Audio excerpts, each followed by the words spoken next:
Bismillahirrahmanirrahim. Assalamualaikum warahmatullahi wabarakatuh.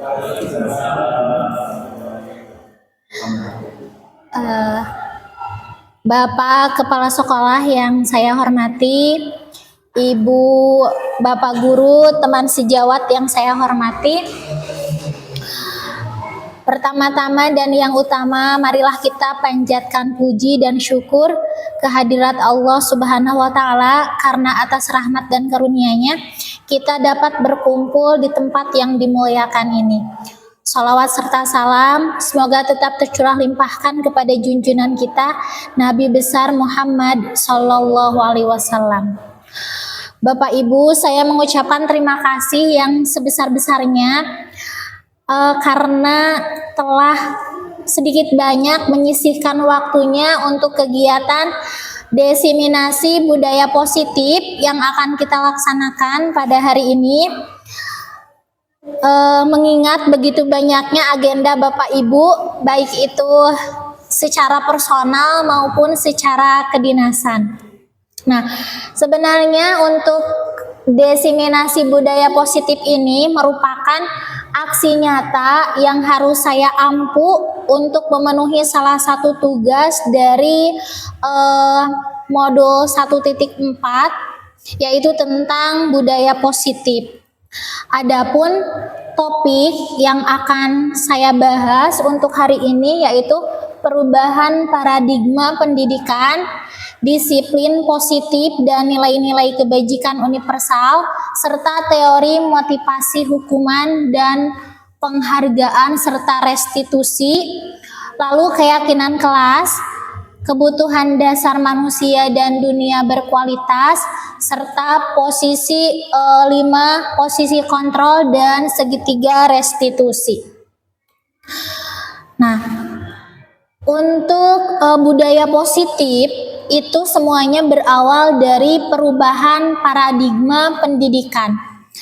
Budaya positif dalam pendidikan itu menandai sebuah pergeseran signifikan dari paradigma tradisional, yaitu di mana paradigma tradisional itu adalah kita meyakini bahwa pembelajaran itu berpusat pada guru. Segala sesuatu itu ditentukan oleh guru. Entah pembelajaran, entah kegiatan di kelas. Nah, paradigma yang baru yang menjadi ujung tombak dari budaya positif adalah menandai itu lebih fokus pada pemahaman yang berpusat pada siswa dan juga yang lebih humanis, yang lebih manusiawi. Jadi untuk paradigma yang baru itu pembelajaran berpusat dari siswa.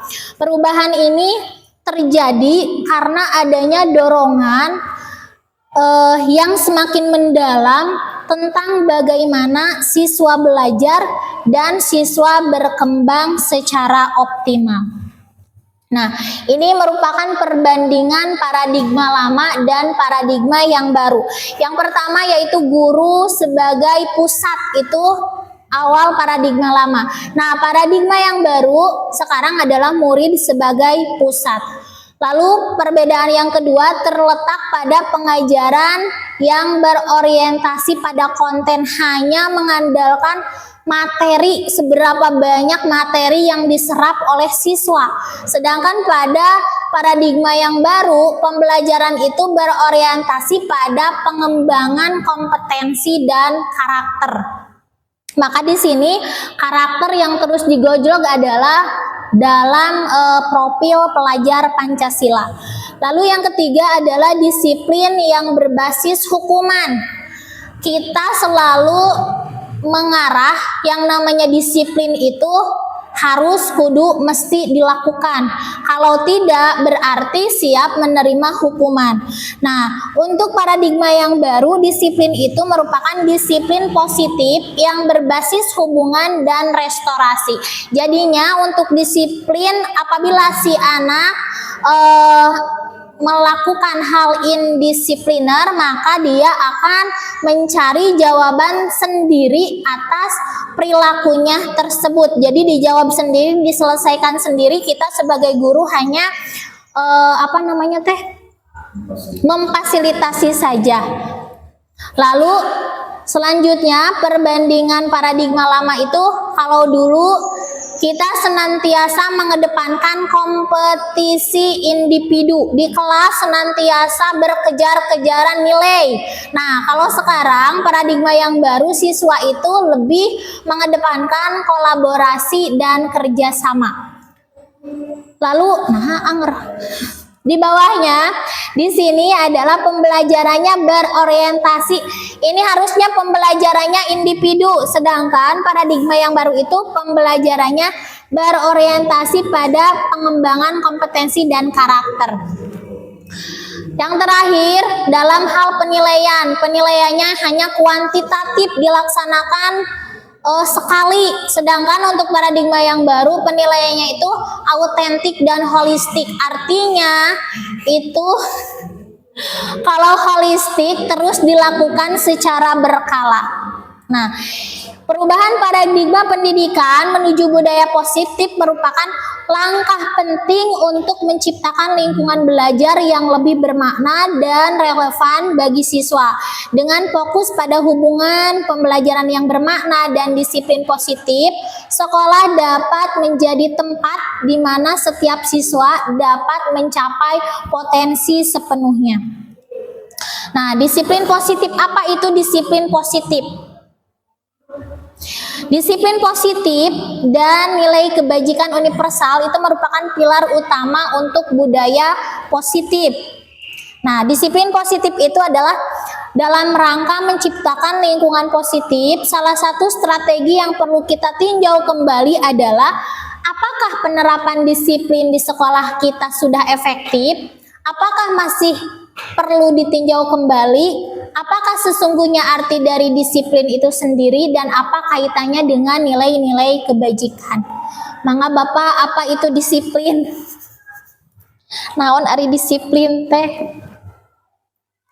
Yang ini ya, tujuan dari disiplin positif adalah menanamkan motivasi pada murid kita, yaitu untuk menjadi orang yang mereka inginkan dan menghargai diri sendiri dengan nilai-nilai yang mereka percaya. Ketika murid memiliki motivasi tersebut, mereka telah memiliki motivasi intrinsik yang berdampak jangka panjang. Motivasi yang tidak akan terpengaruh pada adanya hukuman atau hadiah. Mereka akan tetap berperilaku baik dan berlandaskan nilai-nilai kebajikan. Karena seperti kita ketahui bahwa motivasi itu yang mendorong siswa maupun kita melakukan sesuatu itu karena 3 hal. Yang pertama karena adanya hukuman, jadi takut kalau seandainya tidak melakukan A, dia akan dihukum.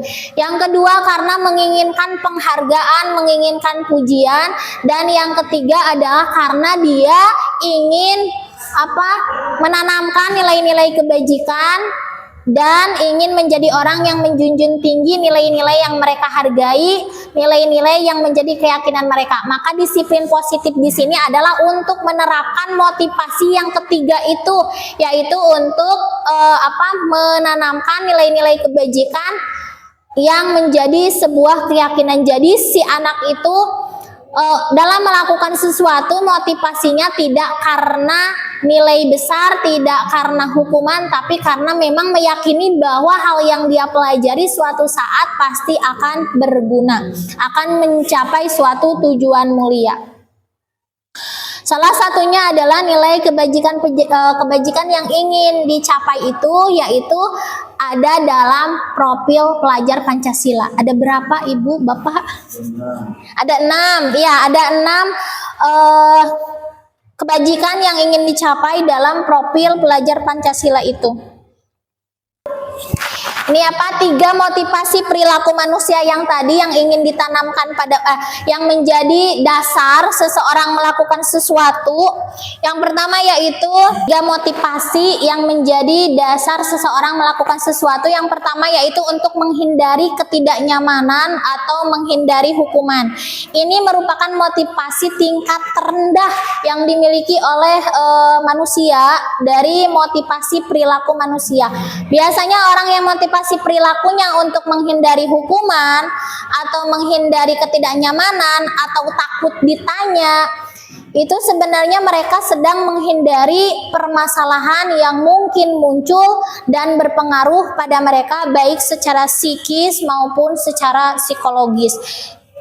Terus yang kedua, untuk mendapatkan imbalan atau untuk mendapatkan penghargaan dari orang lain.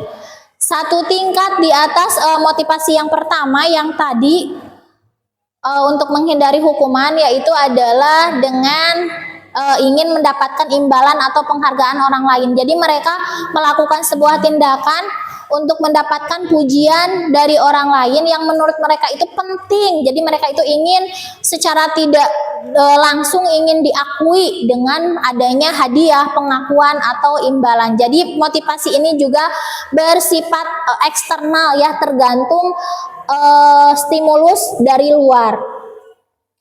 Yang ketiga adalah untuk menjadi orang yang mereka inginkan dan menghargai diri sendiri dengan nilai-nilai yang mereka percaya.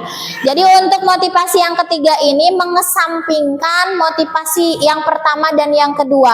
Mau di luar eksternalnya seperti apapun, mereka tetap percaya bahwa melakukan sesuatu karena nilai-nilai yang mereka yakini dan dihargai. Jadi mereka melakukannya karena ingin menjadi orang yang melakukan nilai-nilai tersebut.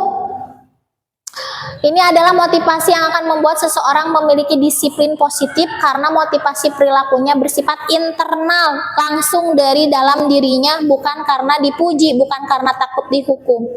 Jadi memang mereka percaya bahwa keyakinan ini harus ada, harus diperjuangkan. Nah, ini ada perbedaan hukuman dan identitas sukses dari disiplin itu nanti ada konsekuensi 3 hal. Dalam identifikasi itu ada hukuman, ada konsekuensi, dan ada restitusi. Di dalam disiplin itu ada 3, ada hukuman, ada konsekuensi, dan ada restitusi. Kalau hukuman, sesuatu yang menyakitkan harus terjadi. Kalau konsekuensi, sesuatu harus terjadi. Kalau dalam restitusi merupakan pilihan. Misal seorang anak melakukan ngobrol di kelas, maka hukumannya guru misal hukumannya adalah melakukan kegiatan fisik, harus push up atau harus naon deh Pak?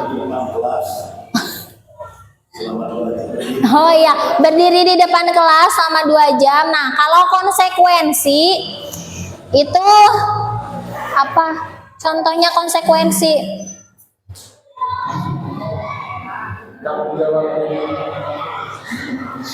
Tanggung jawab karena melakukan hal tersebut. Kira-kira konsekuensinya apa? Harus menerima konsekuensi. Konsekuensinya naon kira-kira lah udah.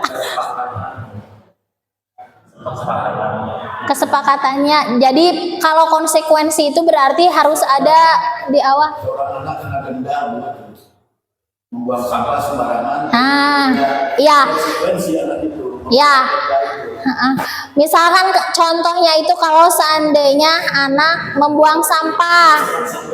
Kalau hukuman itu push up. Kalau konsekuensi anak harus membayar denda. Itu kalau anak membayar denda itu bukan hukuman. Dia sudah tahu akibatnya. Kalau seandainya saya begini maka akan begini. Itu merupakan konsekuensi. Yang ketiga yaitu restitusi. Restitusi itu merupakan pilihannya. Hukuman anak itu tidak nyaman untuk waktu jangka panjang. Dia akan merasa malu, dia akan merasa seperti dikucilkan.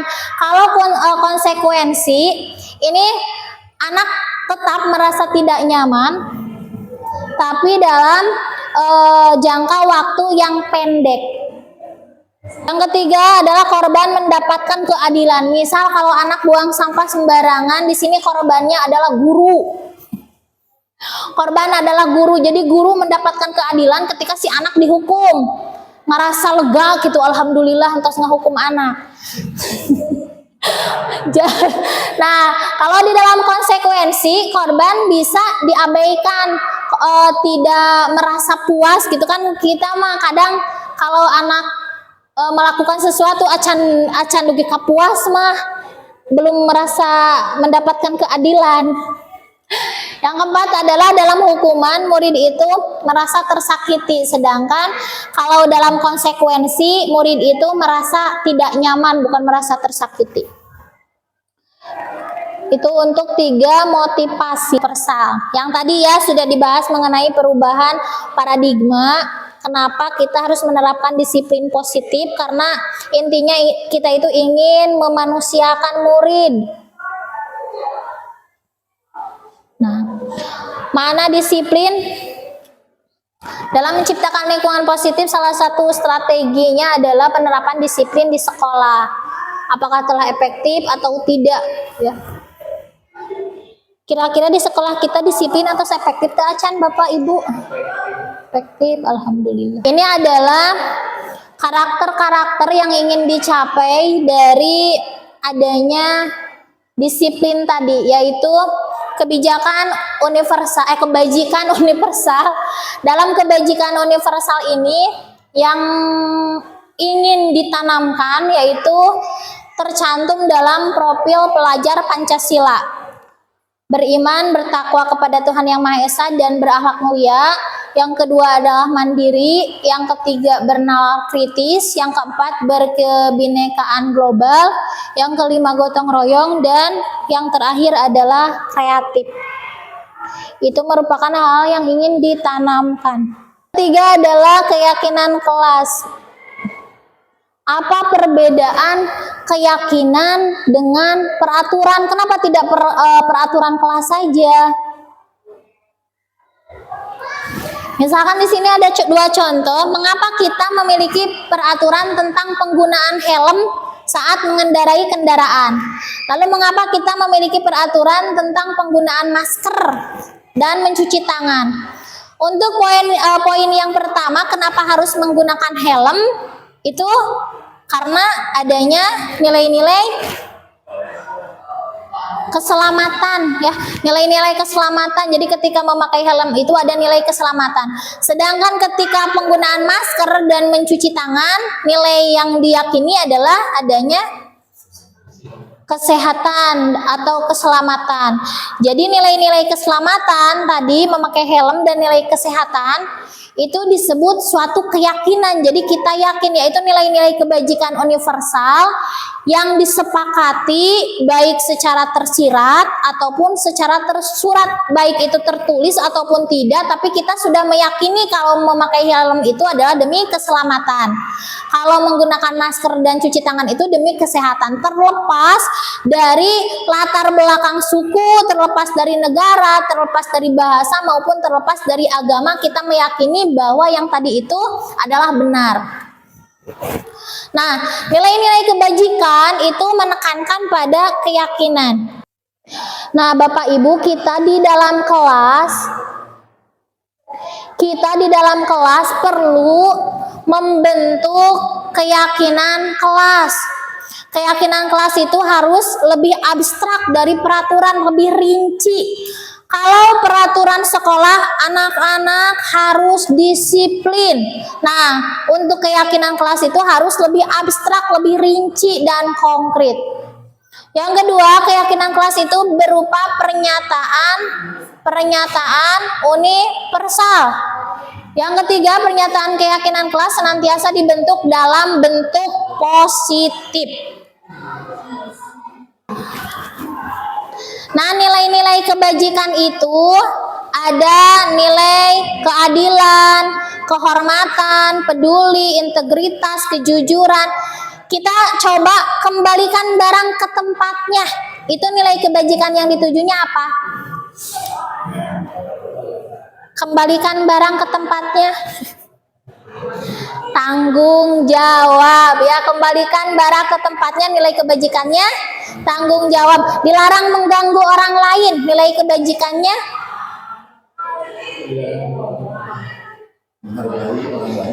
iya, menghargai orang lain. Hadir di sekolah 15 menit sebelum pelajaran dimulai. Nilai kebajikannya apa? Tanggung jawab, disiplin. Dilarang melakukan kekerasan. Dilarang melakukan kekerasan. Apa? Saling menghargai. Terus ada lagi nilai yang lain. Kasih sayang kayak kasih sayang ya, bisa Pak. Dilarang melakukan kekerasan, ada kasih sayang. Dilarang menggunakan narkoba. Kesehatan, agama juga masuk. Bergantian atau menunggu giliran. Ketertiban, kesabaran. Dilarang merokok. Kesehatan. Pak Sohib dilarang merokok. Gunakan masker. Kesehatan. Berjalan di kelas dan koridor. Di koridor teh di lorong. Disiplinnya. Nah, Bapak Ibu, di sini kita akan belajar membentuk keyakinan kelas. Jadi kayak dipraktekan di kelas, di itu di mana di kelas masing-masing. Dalam catatan untuk keyakinan kelas itu kata yang digunakan harus kalimat positif. Misal, jangan berbicara ketika guru sedang menerangkan. Keyakinan kelas, kan keyakinan kelas lah rinci ya, lebih tidak universal seperti di sekolah ini, karena di kelas harus lebih rinci. Jadi jangan mengobrol ketika guru menerangkan. Kalau di sini kalimat negatifnya jangan berlari di kelas atau koridor. Maka kalimat positifnya berjalanlah di kelas atau koridor. Misal lagi, jangan mengobrol ketika guru sedang menerangkan. Kalimat positifnya apa? Jangan mengobrol ketika guru sedang menerangkan. Kalimat positifnya adalah ada tidak. Mendengarkan, ya, mendengarkan ketika guru sedang menerangkan. Tidak makan minum ketika belajar. Puasa saat belajar. Contoh satu Pak. Itu ya contoh kesepakatan kelas. Tinjau ulang keyakinan. Nah, ketika jadi si anak itu nantinya berhak memberikan atau mengemukakan pendapatnya. Jadi di kelas itu dia mau seperti apa. Nanti setelah dikumpulkan saran-saran dari anak-anak, terus ada kalimat yang negatif, kita ubah menjadi kalimat positif. Setelah mengubah menjadi kalimat positif, lalu kita meninjau kembali keyakinan kelasnya itu secara bersama-sama. Takutnya ada siswa yang setuju ataupun ada yang tidak. Nah, setelah ada kesepakatan, peraturan tadi disatukan menjadi beberapa keyakinan, lalu dibuat beberapa butir pernyataan. Sebaiknya keyakinan sekolah itu tidak terlalu banyak. Jadi dari mulai 3 sampai 10 prinsip keyakinan. Karena kalau terlalu banyak maka warga kelas akan sulit mengingatnya dan akibatnya sulit untuk dijalankan, ya. Jadi namanya teh yang baik itu dari 3 sampai 7, biar apa? Biar ingat. Terus kalau ingat mah dijalankan. Kalau terlalu banyak malah justru si anak itu tidak mengingatnya. Oh, itu mah memakai anu.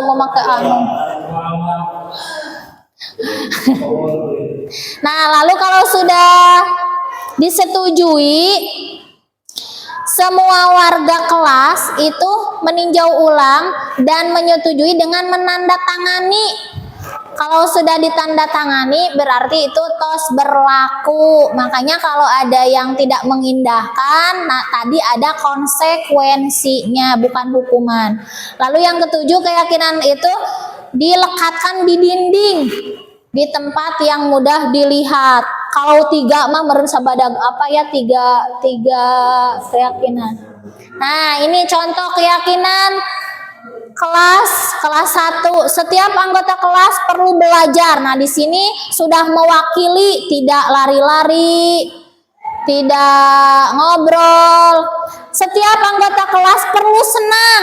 Jadi guru tidak boleh membentak, teman-teman tidak boleh non ngaheureyan teh bahasa Indonesia nate Pak. Ngaheureyan ya, anggota kelasnya yang ketiga, setiap anggota kelas perlu melakukan tugas, jadi mengerjakan PR di kelas, ikut kalau disuruh berdiskusi, ikut berdiskusi. Setiap anggota kelas perlu saling menghargai, tidak membawa alat tulis teman, tidak saling mengejek. Setiap anggota kelas perlu merasa aman. Nah, ini 5 kalimat ini sudah mewakili banyak hal. Jadi tidak terlalu banyak. Ini ya keyakinan kelas 5, selalu bersikap positif, senantiasa menjadi diri yang terbaik, percaya dan menghormati orang lain serta barang miliknya, berkomitmen terhadap setiap tugas, senantiasa membantu. Ini penjabaran dari hormat, bekerja, diterima dan dimiliki yang diyakini oleh anak-anak. 5 kebutuhan dasar manusia. Jadi seluruh tindakan manusia itu pasti memiliki tujuan. Yang nakal, yang tidak mengerjakan tugas, yang datang kesiangan, pasti semuanya dilakukan itu ada tujuan. Sebetulnya ketika seorang anak sedang melakukan suatu hal, maka dia itu sedang memenuhi satu atau lebih dari kebutuhan dasarnya, yaitu kebutuhan bertahan hidup, kasih sayang dan rasa diterima, kebutuhan dasar kebebasan, kebutuhan dasar kesenangan, dan kebutuhan dasar penguasaan.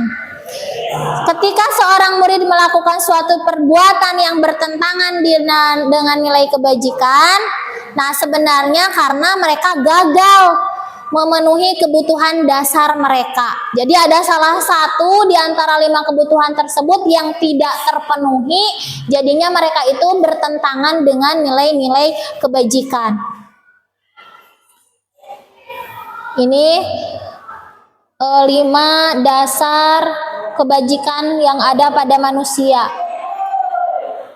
Kebutuhan bertahan hidup, kebutuhan kasih sayang dan rasa diterima, penguasaan, kebebasan, kesenangan.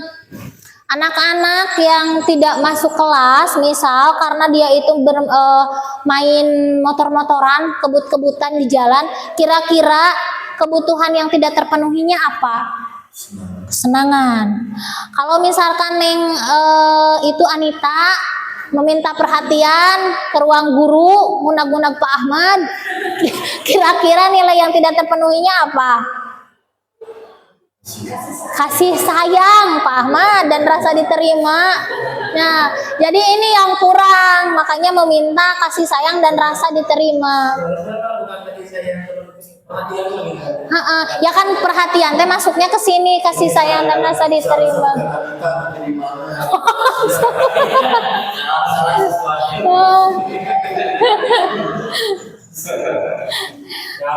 Kalau misalkan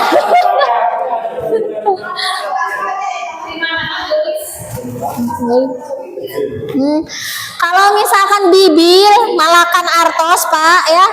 Jadi itu teh kebutuhan yang tidak dia terpenuhi itu adalah penguasaan, kebutuhan pengakuan ya. Sok jago, ingin terlihat lebih hebat. Tidak tergantung pada tukang baja Padahal mati di famili bandingkeun dari orang tua kadang masih aneh. Tidak beda. Padahal kalau sok maju ke asisten kalau dikeun bukan di mana.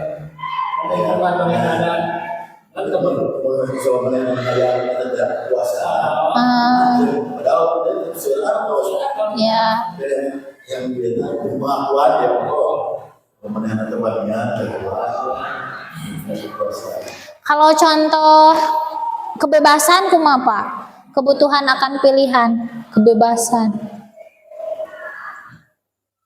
ada yang bahwasanya komunitas anak TK ini menggambar, misalnya yang gambar mobil, gurunya ibarat gambar, gambar. Oh iya, kebebasan. Tidak mau didikte, tidak mau diarahkan. Ya, ini mah itu kebebasan enggak terpenuhi kebebasan. Besok dicari baik ya. Menulis wae kebebasan Pak kesenangan.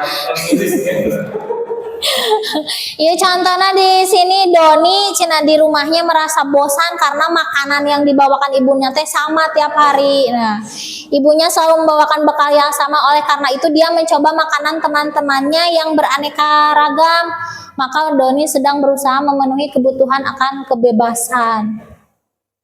Kesenangannya atau terang kesenangan.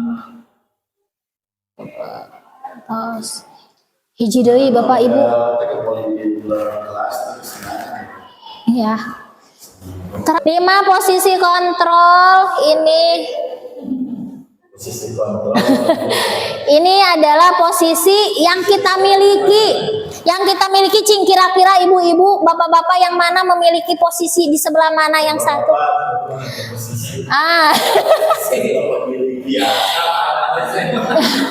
Yang pertama adalah posisi sebagai penghukum.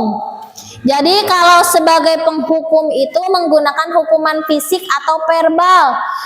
Orang-orang yang menjalankan posisi penghukum senantiasa mengatakan bahwa sekolah itu memerlukan sistem yang lebih menekankan murid-murid untuk lebih dalam lagi. Misal, patuhi aturan saya atau kamu selalu saja salah.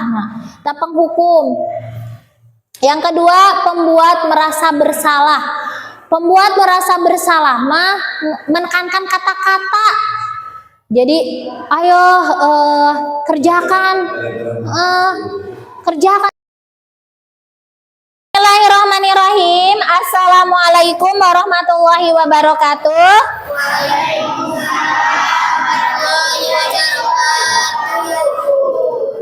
Hari ini sekolah semuanya. Sana teh sekolah. Edo. Ahmad Ridho. Mana Ahmad Ridho? Benar tidak sekolah? Kenapa? Apa? Selain Ahmad Ridho, sekolah semuanya? 8D Ahmad Ridho. Kayak tadi kita sudah berdoa, terus ibu sudah mengabsen. Nah, anak-anak, untuk hari ini kita akan membuat kesepakatan kelas. Kita akan membuat keyakinan kelas. Asalnya kalian tahu bahwa peraturan yang dibuat itu, yang biasanya harus kalian patuhi, itu dibuat khusus oleh siapa? Oleh guru, oleh sekolah. Iya, oleh sekolah. Di sini ada guru BP, ada guru mata pelajaran, yang semuanya itu adalah tidak lain agar kalian menjadi orang yang disiplin. Pernah di sini ada yang dipanggil ke BP gara-gara tidak disiplin? Sekarang kita akan membuat keyakinan kelas, membuat kesepakatan kelas. Menurut kalian sebagai seorang murid, kira-kira apa sih yang harus kalian penuhi di sini? Jadi nanti aturan ini berasal dari kalian, oleh kalian, untuk kalian. Jadi kalian yakin bahwa ini merupakan hal yang harus saya penuhi sebagai seorang pelajar. Kira-kira kalau contoh ibu ya, datang ke sekolah sebelum bel masuk berbunyi. Berarti artinya kalian tidak datang kesiangan. Ya, kita contoh yang pertama dari ibu.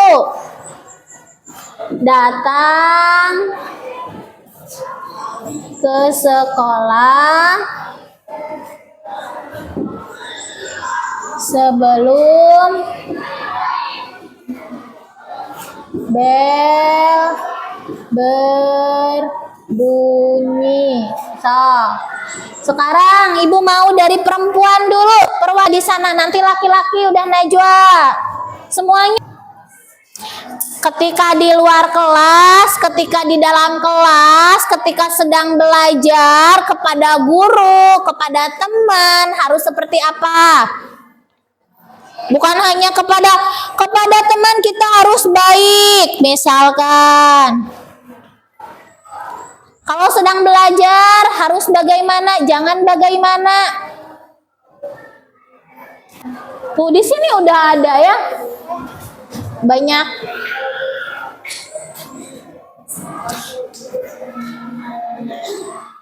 Sok pamagatela tuh. Tidak usah takut salah. Nah, apa perempuan yang udah siap? Sok. Yang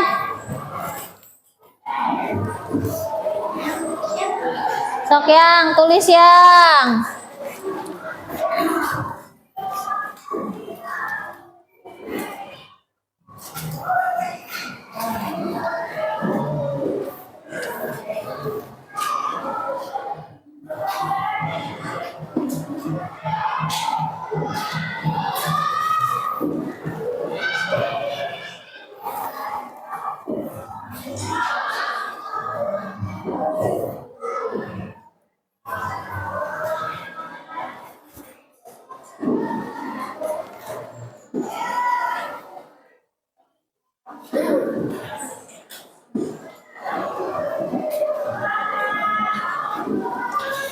Nah, yang mempunyai keyakinan bahwa di kelas itu jangan memakai sepatu. Alasannya kenapa? Agar menjaga kebersihan anu beberes cenah Bu, kararotor, apalagi di tempat kita mah taneuh ya. Pas masuk teh kararebul. Ya laki-laki, Rizky. Nanti yuk.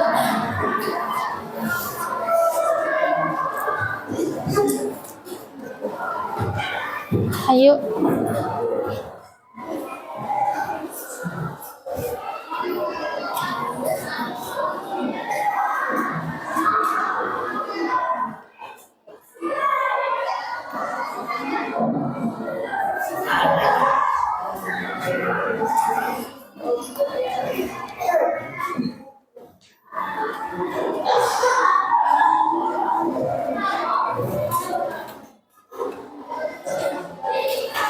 Jangan memakai topi di kelas, cenah kata Rizky. Ya, nanti kita akan bahas.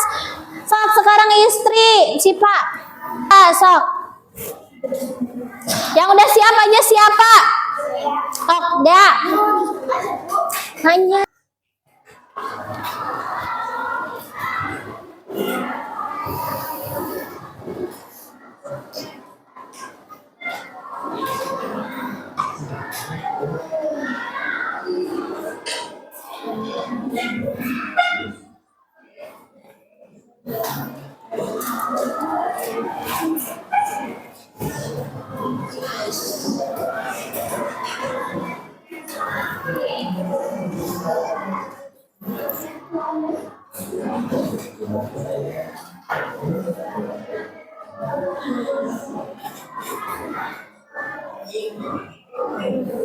Harus mendengarkan guru. Cenah ketika guru sedang berbicara atau napi sedang menerangkan di depan kelas. Ya betul. Sok siapa lagi, Din?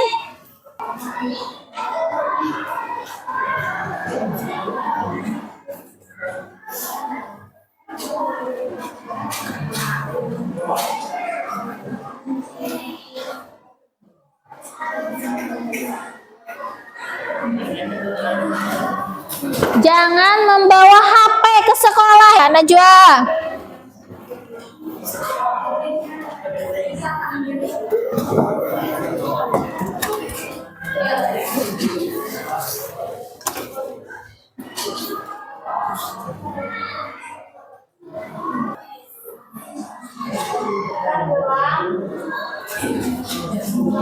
Eta aturan kelas.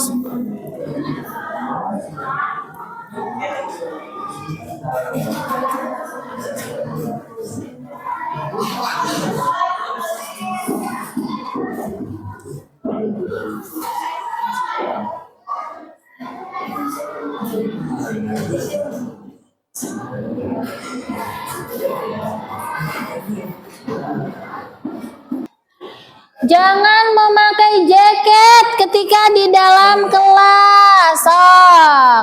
Sahadai. Rohmayanti.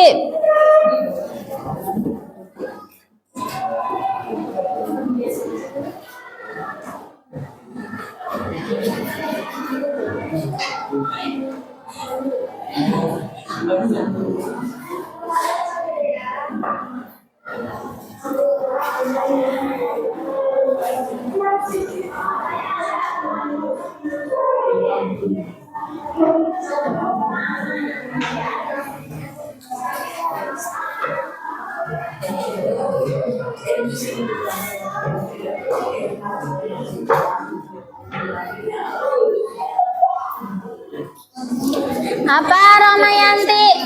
Naon bacakeun atuh? Jangan keluar kelas sebelum bel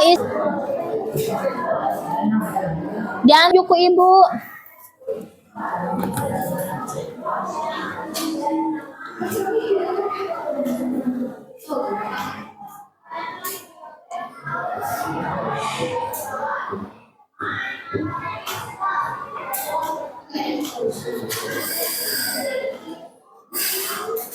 Bacakeun sel.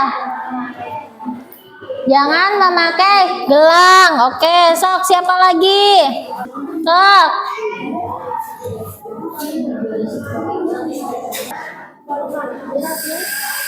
Digigir kosong keneh, di luhur kosong keneh. Sok, dino kos.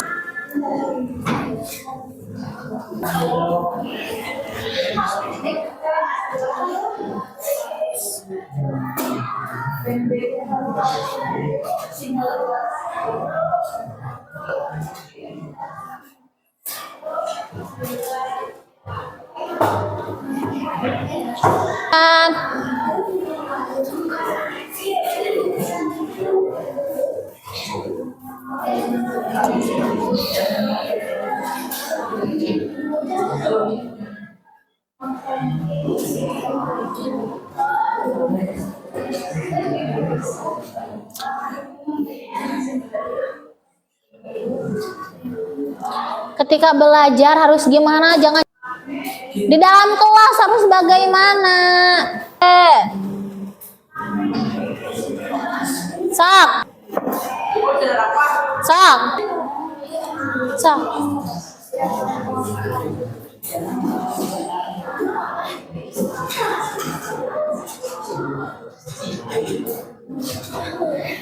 Kaki samping di garisan ya sih.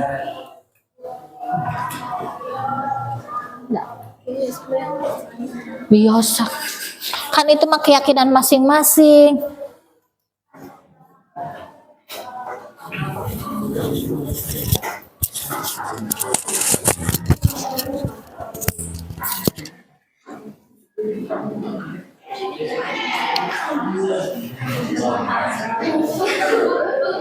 Bayar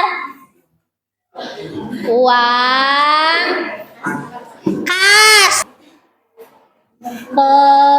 teh tepat waktu untuk nah. Dah, siapa lagi? Oh, bisa.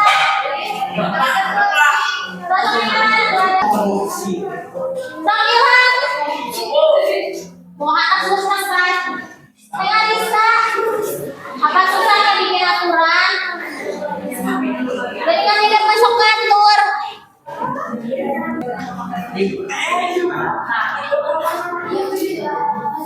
Itu juga saling apa mengejek nama orang tua itu kan masuk, membuli, merundung, menghina.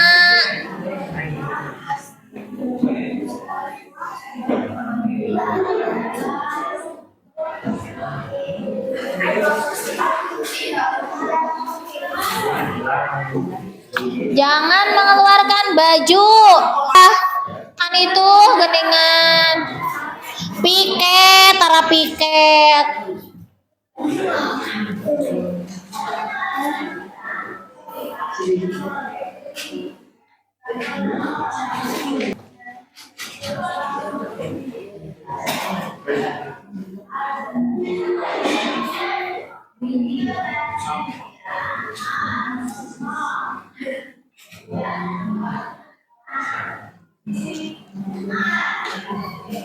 Jangan membuli sesama teman, oke?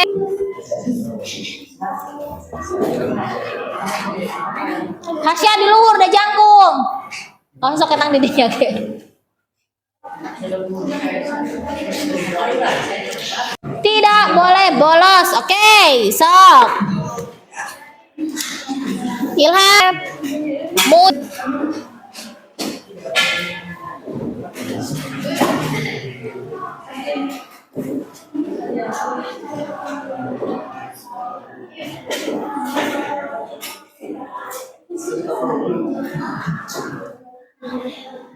Jangan memakai kalung. Dah.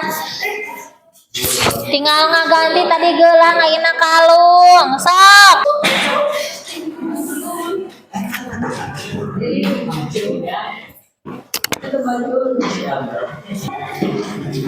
Oh, Irman.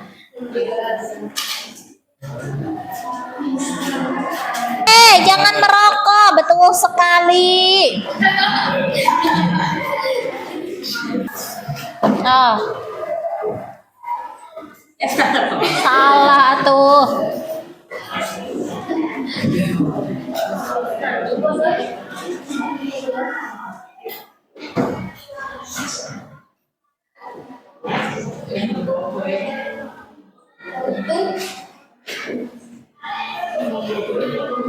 Jangan naon cenah udah, jangan menghina orang tua.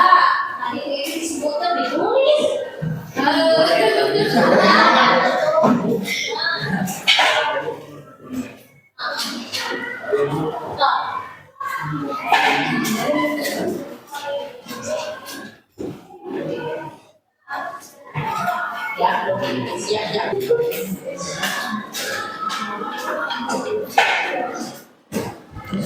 Patan ya, udah mudin patan. Bae udah tuh kunaon. Jangan menggambar pornografi. Jadi jangan menggambar. Isi kaburuku batur.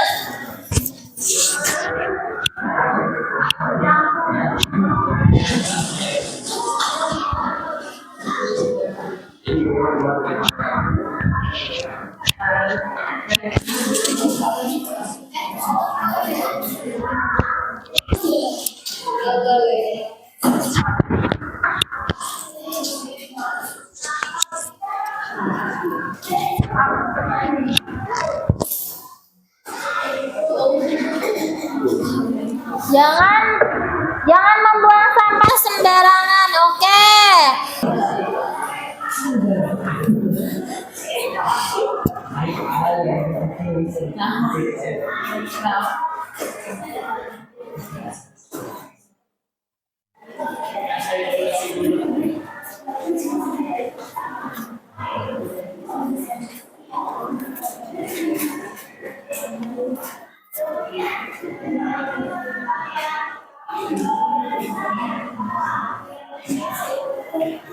Oke, terus patah.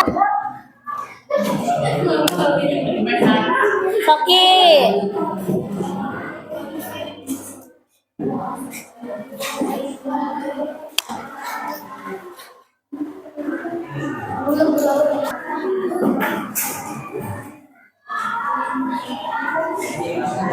Harus.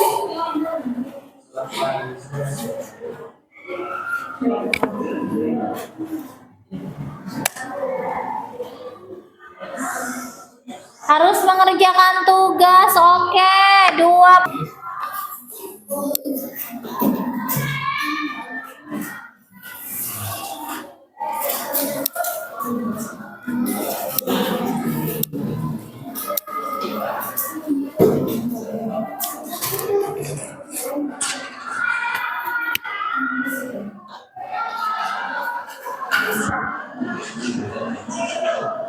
Harus taat kepada guru.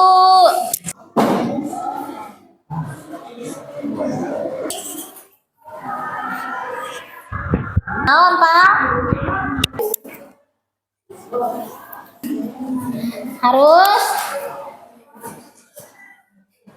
Harus jangan harus saling tolong menolong.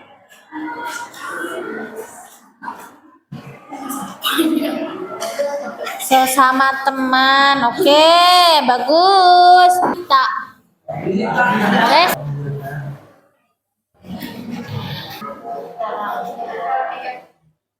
Di antara nomor 11, 10 tuh balik itu kararosong. Tos Reja.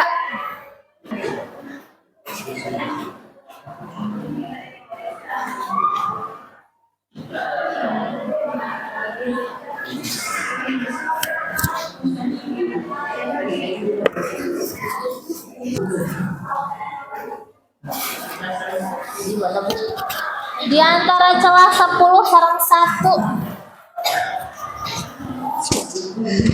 Hehehehe.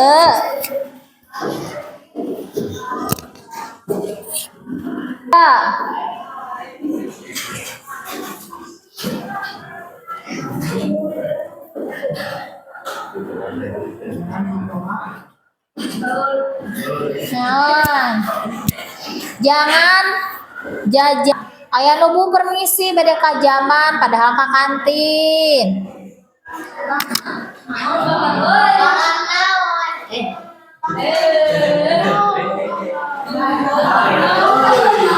Jangan membawa barang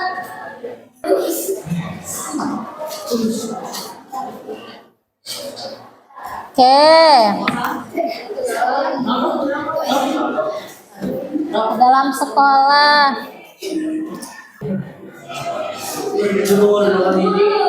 Di antara genep 70, di antara 450, sempilkeun besok.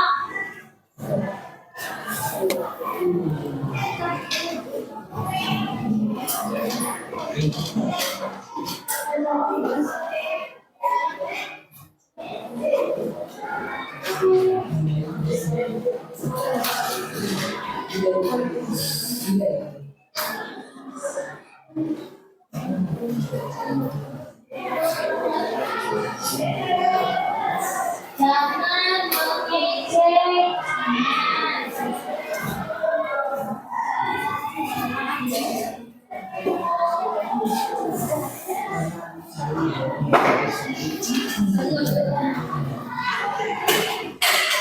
Sudah semuanya?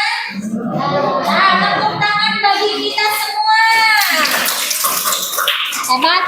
Semua aturan yang sudah kalian tulis memang sadaya naga leres ya, kita lihat satu-satu.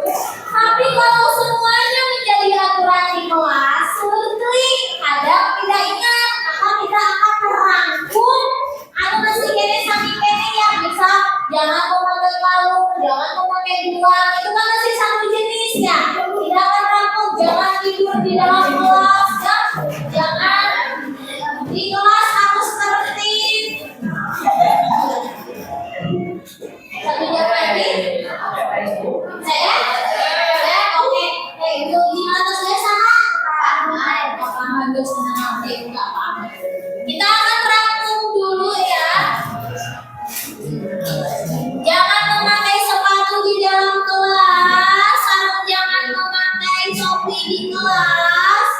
sarung naon deui kira-kira nu sejenis keneh?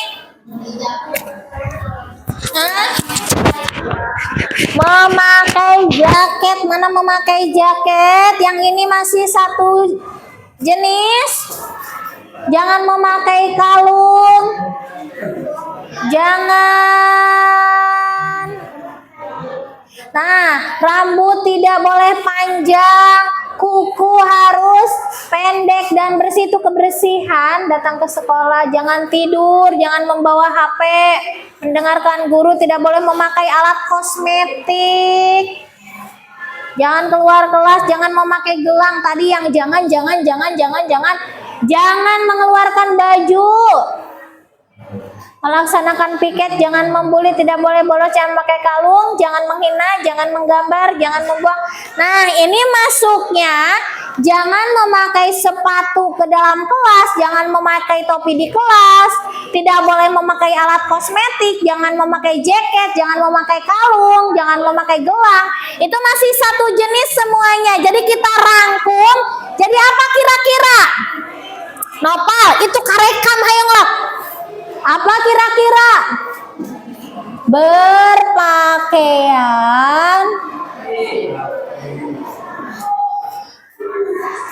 rapi dan bersih. Berpakaian rapi sesuai aturan. Apa aturannya? Yang tadi itu tidak boleh pakai gelang, tidak boleh pakai kalung, komodi kosmetik. Tapi di dia tidak boleh pakai kosmetik, masih ada aja yang memakai kosmetik. Piraku atau di damel punya lira mah dilanggar oleh sendiri. Jadi ini sudah ya kita hapus. Yang udah, mana penghapusnya? Kumaha menjaga kebersihan, penghapus juga. Ini ya kita hapus.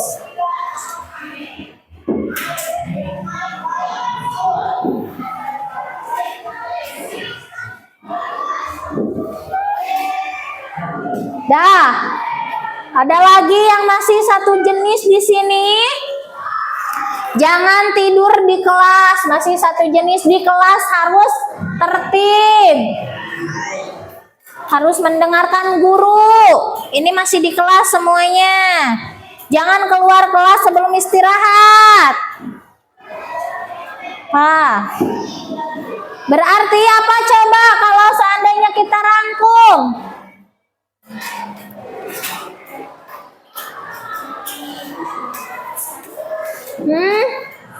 Di kelas harus tertib, jangan tidur di kelas. Berarti ini berbicara tentang ketika kalian belajar, mendengarkan guru.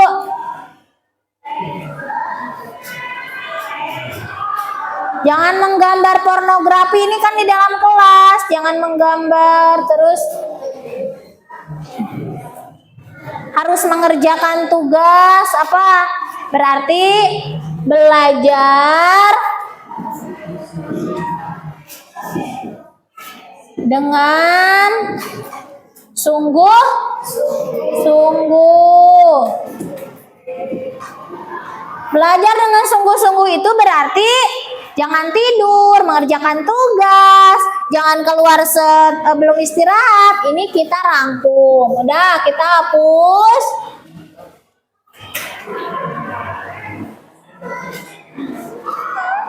Harus taat kepada guru, belajar dengan sungguh-sungguh, harus saling tolong-menolong, belum membayar uang kas.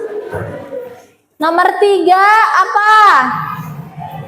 Kuku harus pendek dan bersih. Tadi masuk karena berpakaian rapih ya dan bersih. Membawa barang yang tajam belum, itu mah datang ke sekolah harus mendengarkan guru. Udah, jangan membawa HP. Apalagi melaksanakan piket, udah ya. Menjaga kebersihan berarti menjaga kebersihan diri, menjaga kebersihan diri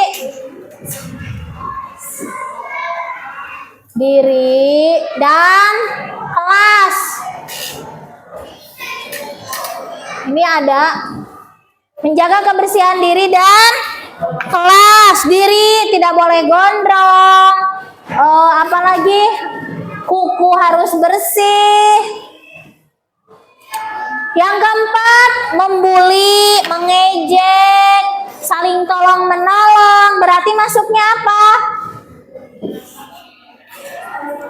Saling menghargai. Iya benar. Sesama teman. Saling menghargai dan menghormati. Awas lamun udah ada aturan ieu masih keneh aya nu nyebut nama orang tua. Saling menghargai dan menghormati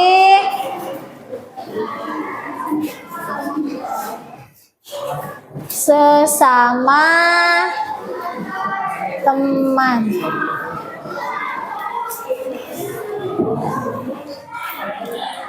Tuh, tidak melaksanakan piket, tidak membuang sampah sembarangan. Berarti apa? Piket tentang kebersihan, menjaga membuang sampah kebersihan. Berarti apa? Menjaga kebersihan. Oh, udah tadi ya, menjaga kebersihan mau udah. Yang lain satu lagi apa? Tadi teh datang ke sekolah tepat waktu.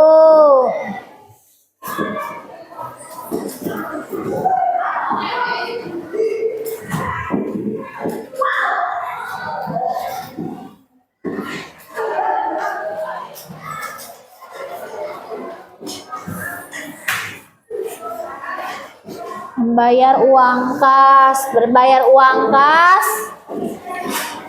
Nih, aturan yang kalian tulis tadi banyak sekali, tapi kalau sudah dirangkum menjadi 5 aturan atau 5 keyakinan kelas. 1. Berpakaian rapi dan bersih sesuai aturan. 2. Belajar dengan sungguh-sungguh. Yang ketiga, menjaga kebersihan diri, pribadi, dan kelas. Yang kelima, saling menghargai dan menghormati baik kepada guru maupun teman. Yang terakhir, datang ke sekolah tepat waktu atau tidak bolos ya, atau sakit wae kartos. Jadi ini adalah 5 keyakinan kelas yang harus kalian patuhi karena ini merupakan dari kalian kene. Tes ya sok bangun tong tidur wae. Carikna sing leres. Kalage jam sakieu Rizky tiap pelajaran ibu pasti nunutan guru-guru yang lain ge pada ngomong cenah Rizky teh nya sok main game wae. Bener tuh naon cenah ibu nyarios. Dah. Assalamualaikum warahmatullahi wabarakatuh. Waalaikumsalam warahmatullahi wabarakatuh. Dari kegiatan yang pertama ini, mungkin bagi saya pribadi, yang pertama melihat dari para instruktur mungkin ya. Pertama adalah beliau low profile. Dengan pembawa yang low profile, otomatis kami sebagai peserta merasa mulai timbul kenyamanan untuk mengikuti, tidak tegang. Yang kedua, dari para presentasi di sini adalah cukup memahami, sehingga bagi kami yang mengikutinya ada sedikit kemudahan bagi kami ini para pertama kali ya. Ini mungkin dengan sedikit kemudahan itu bukan berarti para instruktur yang tidak baik, tapi mungkin karena keadaan kami yang lemot mungkin masih loading terkaget-kaget gitu ya. Tapi insya Allah pencerahan alhamdulillah ada. Mudah-mudahan kami nanti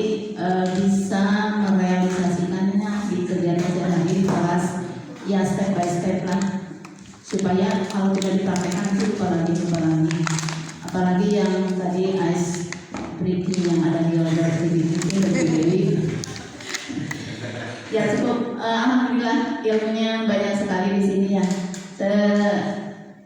Sedikit jelas, tapi padat yang berkualitas. Saya pribadi juga.